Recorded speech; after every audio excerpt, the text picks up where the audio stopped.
Olá, candidato, tudo bem? Seja bem-vindo. Eu sou o professor Luiz Antônio aqui do CPTEC. Se você tem intenção de estudar no Cefet, você quer fazer prova para estudar no Cefet, esta é a resolução da prova de matemática do concurso de 2022/2023. É uma excelente oportunidade para reforçar o teu conhecimento, reforçar a sua preparação e você entender como o Cefet cobra na sua prova de matemática, primeira e segunda fase, os conceitos do ensino fundamental. Você que é aluno de nono ano, que quer fazer o ensino médio junto com o curso técnico dentro dessa excelente instituição de ensino, você precisa conhecer o nível da prova do Cefet. Você precisa saber como o Cefet cobra os conceitos matemáticos. Nós vamos colocar esta série de videoaulas em ordem da prova objetiva primeiro e em seguida a resolução das questões da prova discursiva, que é a segunda fase. Lembre-se, só faz a segunda fase os alunos que obtiverem as melhores notas na primeira fase. Se você tiver alguma dúvida em algum vídeo, em alguma das nossas aulas, é só você deixar no comentário aí que a gente vai responder você.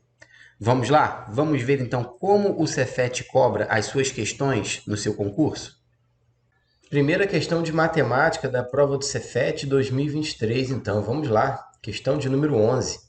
A comissão Covid de uma certa escola determina que o número de estudantes, incluindo um professor, em uma sala de aula não poderá ultrapassar a relação de 0,125 estudantes por metro cúbico. Isto é, a razão entre o número total de pessoas pelo espaço da sala, volume em metros cúbicos. O número máximo de pessoas que poderá permanecer em uma sala de aula com formato de bloco retangular de dimensões, olha as dimensões da sala, 10 metros por 6 metros por 2,8 metros. Será quanto? O número total de pessoas. Então vamos pensar da seguinte forma: a sala de aula tem formato de bloco retangular. Então, ou seja, a sala tem um formato de um paralelepípedo retângulo. Então, vou ilustrar aqui para você o formato da sala de aula, que é esse aqui, ó. As dimensões são 10 metros de comprimento, 6 metros de largura e 2,8 metros de altura. Então, a gente quer saber o seguinte: quantas pessoas no máximo podem permanecer nessa sala de aula, seguindo a recomendação da comissão da Covid, né? Seguindo a determinação, que é essa aqui, é esse número aqui, ó, 0,120 pessoas, 125 pessoas por metro cúbico. Então, o que nós temos que fazer? Nós temos que calcular o volume dessa sala de aula. E o volume de uma figura como essa é calculado pela multiplicação, pelo produto das suas três dimensões. Ou seja, nós vamos multiplicar 10 metros por 6 metros por 2,8 metros. E aí nós vamos encontrar o volume dessa sala de aula, que será 168 metros cúbicos. Esse número vai ser importante para calcularmos a quantidade de pessoas. Agora é o seguinte, ó, a razão que ele fala, a razão entre o número de pessoas e o volume, é a divisão entre o número de pessoas e o volume do espaço, correto? O número de pessoas nós não temos, vamos chamar de x, e o volume a gente tem, que é 168. Só que esse valor não pode ultrapassar 0,125. Para calcular agora esse valor de x que a gente tem aqui, que é a nossa incógnita, basta multiplicarmos, pessoal, ó, esse 168 por 0,125, o que vai resultar em 21. Então, esse produto aqui, ó, 168 vezes 0,125, nos deu esse resultado aqui, ó, 21 pessoas. Então, achamos o gabarito da questão número 11, gabarito letra B. Questão de número 12, uma questão bem tranquila. Vamos ler o problema. O Fla-Flu é o clássico com o maior público na história do futebol. Em 1963, houve 194.603 torcedores presentes em uma partida realizada no Maracanã. Em 2022, no mesmo local, no segundo jogo da final do Campeonato Carioca, o Fla-Flu recebeu 67.754 torcedores. A quantidade de torcedores a mais que o Fla-Flu de 1963 recebeu em relação ao de 2022 foi de quanto? Bom, bem tranquilo, né, pessoal? Em 1963, quantos torcedores no Fla-Flu? 194.603. Em 2022, quantos torcedores no Fla-Flu? 67.754. Ele está perguntando a quantidade de torcedores a mais. Esse a mais aqui é muito importante, tá legal? Ou seja, é o excesso. Claro que lá em 1963, teve mais torcedores, não é isso? Quantos torcedores a mais? É isso que ele quer saber. Para resolver a questão, basta efetuarmos a subtração, a diferença entre 194.603 e 67.754. Vamos subtrair esses dois valores e vamos encontrar a resposta, tá bom, pessoal? Bom, 3 menos 4 não pode, pegamos emprestado aqui, ó, tá? Então, esse 0 vai ficar valendo 9 e esse 3 vai ficar valendo 13. 13 menos 4, isso nos dá 9. Aqui, 9 menos 5, isso nos dá 4. Aqui, ó, esse 6 emprestou para esse 0 que estava do lado, tá bom, pessoal? Então, ele fica valendo 5. 5 menos 7 não pode. Vamos recorrer ao algarismo imediatamente à esquerda. Aqui, o 4. 4 vai ficar valendo 3 e esse 5 vai ficar valendo 15. 15 menos 7 dá 8, tá bom? 3 menos 7 não pode. Olha a importância aí, ó, do aluno saber fazer subtração, tá vendo? Então, aqui vai ficar valendo 8 e aqui 13. 13 menos 7, 6. Agora sim, 8 menos 6, 2 e 1 menos nada, 1. Tá aí a resposta, 126.849. Gabarito da questão, letra A. Bem tranquila essa, né? Questão de número 13, vamos lá? Pedro trabalha no restaurante do Cefete e lá são ofertados suco de laranja e refresco de laranja. O suco é uma mistura de uma parte de polpa de laranja para uma parte de água gelada. E o refresco é uma mistura de uma parte de polpa de laranja para 4 partes de água gelada. Eu espero que você esteja acompanhando aí, destacando no texto as informações importantes. Olha só, nós temos suco de laranja e nós temos refresco de laranja.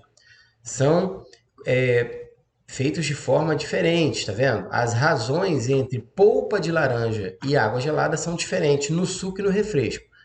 Beleza? Então você tem que prestar bastante atenção nisso aí quando o problema fala para você. Tá legal? Vamos continuar a leitura da questão? Vamos lá.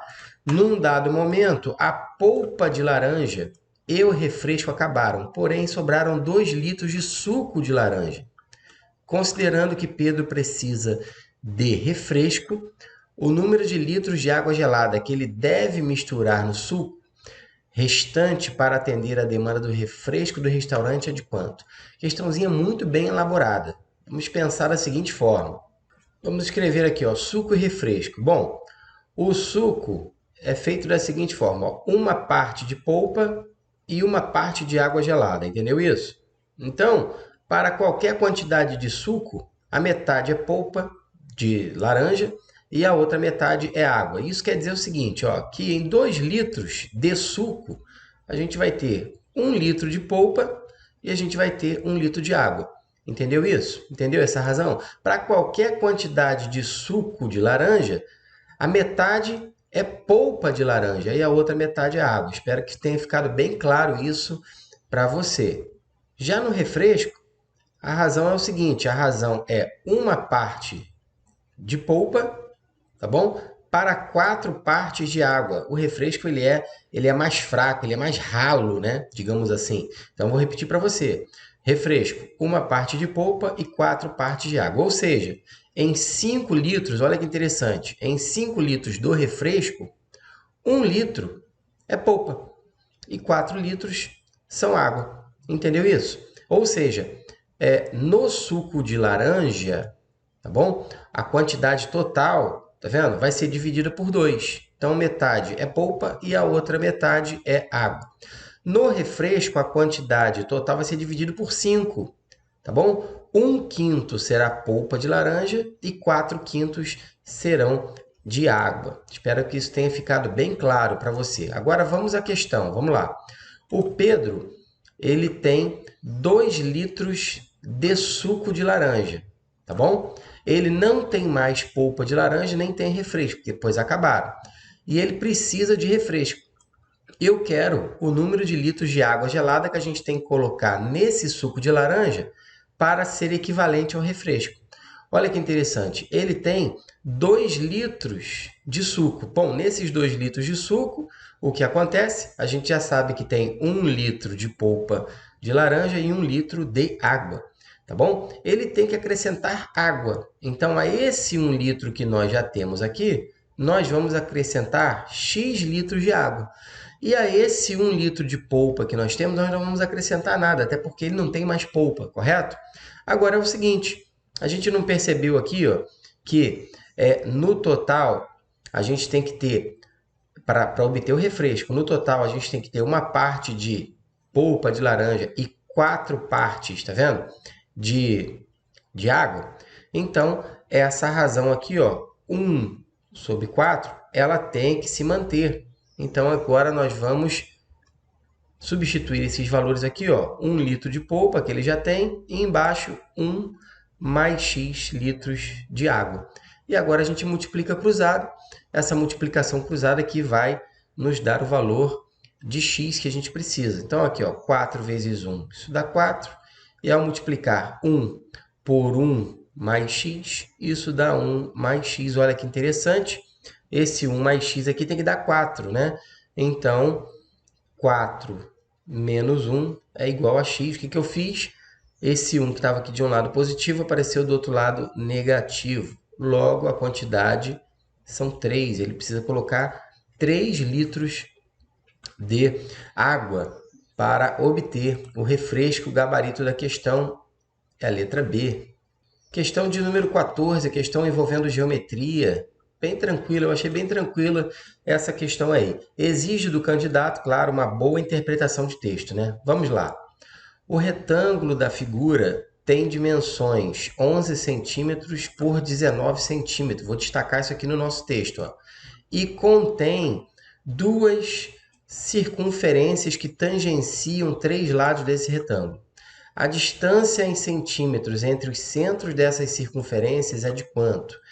Então, pessoal, temos essa figura aí. Você está vendo que tem um retângulo grande e as dimensões desse retângulo foram dadas, tá bom? O retângulo tem 11 centímetros de altura aqui, ó, tá bom? E ele tem 19 centímetros de comprimento. Essa medida aqui embaixo, 19 centímetros, tá certo? Bom, observe que nós temos 2 circunferências dentro desse retângulo, tá bom? E o problema aqui é a distância entre os centros dessas circunferências, ou seja, ele quer a distância de um centro a outro aqui, isso aqui que nós queremos, tá legal? Então, eu vou chamar essa distância aqui de x, beleza? Bom, agora olha o seguinte, ó, a distância entre o centro de uma circunferência até encostar aqui, ó, até bater, até tangenciar no lado do nosso retângulo, tá legal? Isso aqui é a medida do raio de uma circunferência, aqui também é a medida do raio de uma circunferência. Essas 2 circunferências têm medidas iguais. E essa mesma medida de raio, pessoal, vai aparecer aqui também, ó. Aqui, tá vendo? E aqui. Então, aqui também é a medida do raio e aqui também é a medida do raio.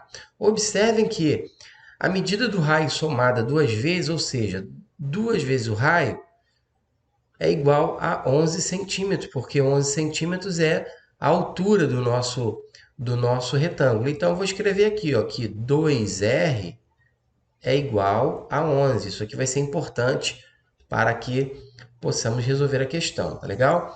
E agora, observe que na figura também, se você somar a medida x, que está aqui, tá bom? Mais 2R, nós vamos obter 19. Por que, Luiz Antônio? Porque A distância total, ó, daqui até aqui tem R, daqui até aqui é X e daqui até aqui é R também. E essas três dimensões juntas totalizam 19 centímetros, tá legal? Agora, olha que interessante, nós vamos encontrar o valor de x aqui, ó. Por quê? Porque esse 2R aqui nós já temos. Esse 2R aqui vale 11. Olha que questão fácil. Então, vamos ficar com x mais 11 igual a 19. Esse 11 está de um lado positivo, vai aparecer do outro lado negativo. 19 menos 11, isso dá 8, pessoal. Acabou a questão. Então, resposta da questão aí, ó, letra C, 8. Achei essa daí bem tranquila. O que é que você achou dessa questão? Achou fácil? Achou difícil? Deixe nos comentários aí